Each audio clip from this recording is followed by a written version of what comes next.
Professor António Damasio, é uma honra, é um prazer enorme tê-lo aqui de novo no Porto, no evento da Fundação. Há muito ainda para falarmos e para aprendermos consigo. Passou um ano, num ano a ciência avança, no seu campo sei que avança ainda mais, a velocidade é ainda mais vertiginosa.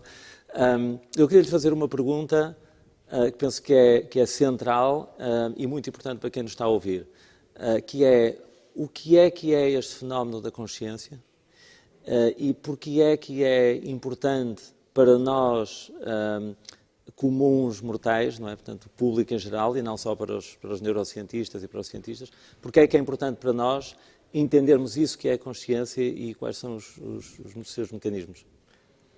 Excelente pergunta, porque de facto a consciência é extraordinariamente importante. Por exemplo, seria impensável, seria de facto impossível termos esta conversa se não estivéssemos conscientes.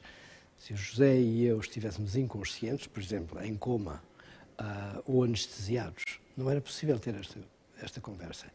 E o que é curioso é que, embora a consciência tenha esta importância extraordinária, que permite a comunicação entre seres humanos complexos, como nós somos, é um campo da ciência que tem resistido e que não tem encontrado respostas muito satisfatórias.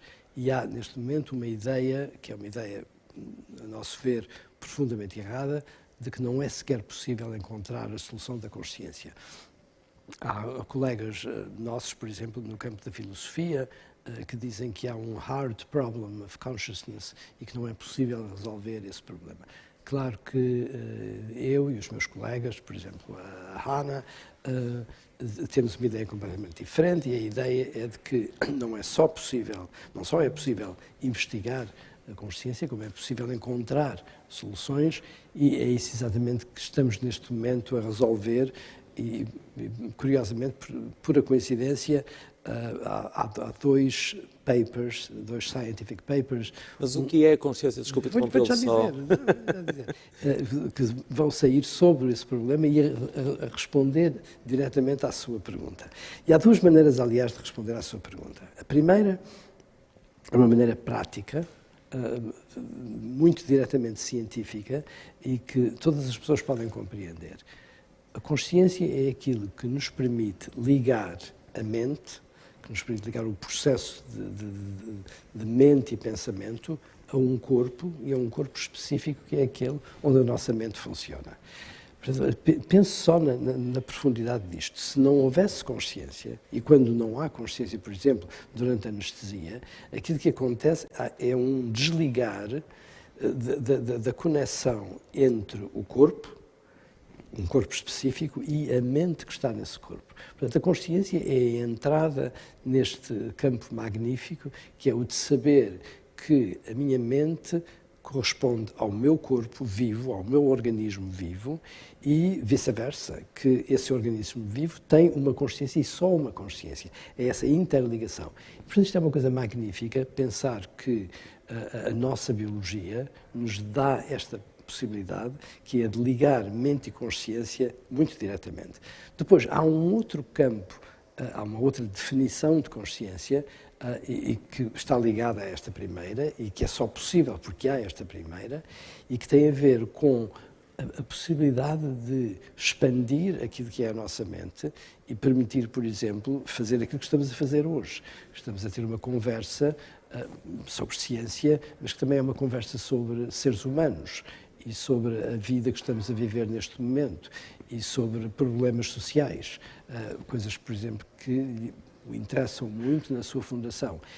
Ter essa capacidade de ver o mundo que está à nossa volta com toda a sua complexidade, essa capacidade depende da consciência. Portanto, se nós não tivéssemos, para começar, a possibilidade de ligar uma mente a um corpo único, não haveria essa possibilidade de ter esse campo enorme de conhecimentos que nós reunimos, e é aí muitas vezes que as pessoas que as pessoas se confundem, porque pensam na consciência a esse nível muito amplo, muito complexo, e de facto não é necessário de todo para fazer a definição primordial de consciência. Portanto, consciência entre nós o caso está arrumado, é ligar um corpo vivo, um organismo complexo, a uma mente e vice-versa. É essa ligação que é a base da consciência. E só para lhe dizer mais uma coisa, para revelar um pouco mais do segredo, essa capacidade provém de qualquer coisa de extremamente simples e belo e complexo, que é o nascimento, o aparecimento de sentimentos homeostáticos. Vamos lá ver, we have to unpack sentimentos homeostáticos. São sentimentos tais como a fome, a sede, a dor, o desejo, o bem-estar, o mal-estar e o próprio sentimento daquilo que é a vida, daquilo que é estar vivo. Esses sentimentos são os sentimentos que apareceram na evolução e que nos dão a possibilidade de regular a nossa vida de uma forma deliberada. Repare na complexidade e na beleza daquilo que lhe estou a dizer. É que até ao momento em que os seres vivos desenvolveram sentimentos homeostáticos, os seres vivos não tinham consciência, mas eram capazes de sentir, num sentido muito simples, que é sensing, não é feeling, é sensing. A língua inglesa dá-nos a distinção. Por exemplo, uma bactéria é capaz de fazer sensing and detecting, portanto, há uma espécie de sentir, entre aspas, e um detectar de estímulos que estão à sua volta. E uma vez que tem essa capacidade, pode inconscientemente mudar de rumo. Tal como nós temos o tema das flores hoje, tal como um girassol reage à luz e segue a luz do sol. Portanto, escolheu um esplêndido exemplo, porque as plantas não têm consciência, mas têm sensing and detecting. Portanto, as plantas reagem a variedíssimas coisas, ao grau de umidade, à luz, e comportam-se, têm a possibilidade de fazer movimentos, têm a possibilidade de continuar ou de morrer, mas não têm, embora tenham sensing and detecting, não têm a possibilidade de consciência. Só para finalizar a ideia, a capacidade de consciência, no fundo, provém da possibilidade de ter os sentimentos homeostáticos e esses requerem a presença de um sistema nervoso. Portanto, se não tivermos sistema nervoso, que é o que acontece com bactérias, que é o que acontece com plantas, não há a possibilidade de chegar à consciência. A consciência vem quando esses sentimentos aparecem na evolução e dizem de forma absolutamente clara que há qualquer coisa no nosso corpo, na nossa vida, no nosso organismo, que não está a funcionar bem ou que está a funcionar muito bem, e daí nos dá a possibilidade de guiarmos a nossa vida de forma deliberada. Portanto, repare, quando nós temos dor, aquilo que acontece é que essa dor dá-nos conhecimento, dá-nos a sabedoria para fazer qualquer coisa sobre essa dor, o que pode salvar as nossas vidas.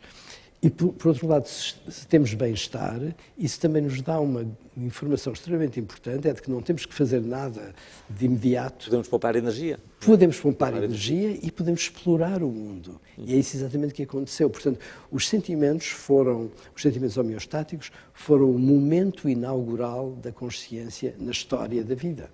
E uma vez que eles acontecem, vão-nos dar essas possibilidades. Então, Descartes dizia cogito ergo sum, penso logo existo. No fundo, o sentimento de existir, de ser, dependia e provinha do pensamento. Portanto, o pensamento era o precursor e a prova de que nós existíamos. Wrong. E estava errado, não é? Portanto, é o contrário, não é? Nós podemos estar conscientes sem estar a pensar. Exato. Isso é uma mudança completamente, é uma mudança radical da forma como se compreende estes problemas. E claro, depois, tal como disse há pouco, uma vez que haja essa capacidade, the sky is the limit. Podemos fazer tudo aquilo, podemos ter a imaginação sobre o que é o universo e podemos manipular o universo e podemos ter a noção do que é o mundo que temos hoje. É incrível realmente o que a consciência consegue criar. A consciência cria o mundo da forma como o conhecemos, não é? A gente costuma dizer a cor verde não existiria se não houvesse consciência. O que existiria era informação, existiriam ondas, provavelmente. Claro. Existiria o que existiria, não sabemos bem a deep reality, mas a consciência é o que traz, fabrica o mundo, não é? No fundo. Exato. Mas acha que nesse aspecto, e passando para a inteligência artificial, e saiu a notícia recentemente que a Google, que tem pesquisa avançadíssima a nível de inteligência artificial, e conseguiu criar algoritmos que são superiores aos seres humanos em muitas tarefas, algumas delas intuitivas. O jogo oriental do Go, que se dizia que é muito intuitivo, não é linear e, portanto, os computadores nunca conseguiriam, e eles conseguiram bater os humanos. Recentemente, inclusivamente, parece que dispensaram um colaborador que disse que eles tinham lá um algoritmo que sentia e que estava consciente e que tinha comportamentos muito semelhantes aos humanos. Acredita que vamos conseguir criar algoritmos conscientes no sentido que definiu a consciência? Não, de todo. Ainda bem. O que é possível criar algoritmos que podem parecer, à primeira vista, com uma análise muito superficial, podem parecer inteligentes e inteligentes de uma forma consciente. Não, aquilo que acontece é que com esses programas primeiro há uma memória extraordinariamente larga. São processos, aliás, são programas que estão ligados à tradução automática e que estão baseados em palavras. E aquilo que há é um armazenamento prodigioso de palavras, perfeitamente de nível bíblico, e uma vez essas palavras juntas, é possível os programas detectarem semelhanças entre as palavras ou fazerem previsão daquilo que são palavras que normalmente no discurso que nós temos estão ligadas logicamente. E claro que essa análise vai permitir, a uma certa profundidade, vai permitir que o programa dê respostas que parecem pensadas por uma criatura consciente e inteligente. Mas aquilo que acontece é que as pessoas estão a ser enganadas pelo programa, estão a ser levadas a pensar que há uma consciência, quando de facto não existe consciência de qualquer espécie. Então o estudo da consciência é essencial para nós entendermos também que nós, seres humanos, compete-nos a nós a responsabilidade única de ter um sentido moral, um sentido ético, e de dar sentido às vidas, não é? Porque não podemos esperar que as máquinas o façam, não existe esperança aí. Portanto, o 2021, Odisseia no espaço, é apenas uma distopia. Portanto, é aí que entra, para o comum dos mortais, a importância do estudo da consciência, porque devolve a nós essa responsabilidade que nunca pode ser delegada. Não é? Absolutamente. Há uma importância para nós que tem a ver com essas consequências, do ponto de vista, por exemplo, moral. É muito curioso que deve ter havido uma intuição desta ligação, porque a raiz destas palavras até é a mesma. Em inglês, nós temos a possibilidade muito rápida de distinguir conscience from consciousness. Mas, por exemplo, nas línguas latinas é impossível. Quando se fala de consciência, podemos estar a falar ao mesmo tempo de consciência moral ou de consciência no sentido de consciousness. Portanto, aí a língua inglesa foi capaz de fazer essa distinção, que é muito útil, mas há todos esses níveis, desde o nível muito simples, que nos permite aquilo que é, de facto, o sentir, e é, de facto, extremamente belo pensar que a consciência, esta enorme capacidade, está ligada ao sentir, porque o sentir depois também nos leva para a vida dos afetos e, eventualmente, para a vida das emoções. Portanto, aí há um caminhar e há até um enobrecer das emoções e da vida dos afetos que tem a ver com a sua ligação muito primária à consciência. De modo que há toda a espécie de coisas interessantes, mas o que é muito importante vincar é que tudo isto tem a ver com seres vivos e com seres vivos de uma grande complexidade e seres vivos com complexidade e com sistema nervoso. E claro, quando eu digo grande complexidade, não quer dizer de todo que isto seja só para seres humanos, porque há uma grande parte de seres vivos complexos, com sistema nervoso, que são também conscientes, tal como nós. Podem não saber em pormenor e podem não aceder à complexidade da nossa consciência, do nosso pensamento, mas são capazes de ser conscientes. De facto, uma grande parte dos mamíferos que nos rodeiam, uma grande parte dos animais que nos rodeiam são conscientes. E é muito importante saber isso, até para, na medida em que devemos respeitar esses seres como seres que são capazes de responder ao teste da dor. Esses seres têm ou não dor. É uma coisa que é extremamente fácil, não é preciso ser um super cientista para saber isto. Se um ser vivo responde com dor a um ataque, a probabilidade, aquilo que nós temos que imaginar, é que esse ser é consciente e que, portanto, não devemos induzir dor nesse ser. E é evidente que há muitos seres vivos que não têm, que não são humanos e que têm dor e que, portanto, precisam ser respeitados nesse mesmo conceito. Ou seja, o estudo da consciência tem implicações morais e também, às vezes, estávamos a falar antes de entrar no programa, que podemos passar uma vida inteira sendo conscientes, porque nós somos conscientes, quer queiramos, quer não, é assim, somos seres humanos, então não poderíamos estar esta conversa, mas sem estarmos conscientes de ser conscientes. Exato. E sem explorar o que é isto da consciência. Claro. Mas é extremamente importante realmente fazer essa exploração. Eu tenho que lhe agradecer imenso o contributo que tem dado a todo o mundo no estudo e no avanço, em um contributo único a nível mundial no estudo da consciência, e mais uma vez a presença aqui no nosso evento da Fundação. Muito obrigado, professor António Damasio, e até breve. Até breve. Muito bem. Obrigado.